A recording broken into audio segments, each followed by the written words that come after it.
ہم تھانے گئے. آپ یہ بتائیں آپ اس بچی کے کیا لگتے ہیں؟ میں بھائی ہوں، اس کا بڑا بھائی ہوں. میں بتائیں گے پورا واقعہ ہوا کیا تھا اور کب ہوا تھا؟ یہ واقعہ 15 تاریخ کو ہوا تھا. عصر کا ٹائم 5 ساڑھے 5 بجے تھے. ہم نے دکان سبزی کی دکان ہے بند کر کے ہم کر رہے ہیں. ہم نے پوچھا چھوٹی بہن کدھر ہے، تو امی نے کہا ساتھ پڑوسیوں کے کھیلنے گئی. ہم نے افطاری کی. اس کے بعد اس کو پڑوسیوں کے گھر گئی، نہیں ملی. پھر ڈھونڈتے رہے پھر بھی نہیں ملی. 10 ساڑھے 10 بجے ہم گئے تھانہ شہزاد ٹاؤن تھانہ گئے.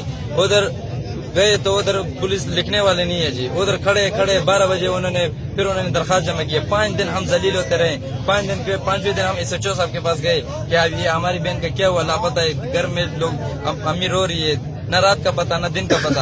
SHO صاحب نے کہا جی یہ تو حالات ایسے بتاتے ہیں کہ اپنی مرضی کے ساتھ کسی کے ساتھ گئی ہے.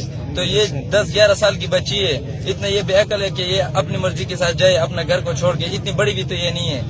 تو SHO صاحب نے کہا جی یہ تو ٹانگ کے اوپر ٹانگ لگا کے تو آرام سے اپنے بچوں کے ساتھ SHO صاحب تھانے میں کھیل رہے تھے اور ہمیں بول رہے تھے آپ کی بچی کسی کے ساتھ گئی ہے. یہ بات ایک بھائی کو یا ایک بات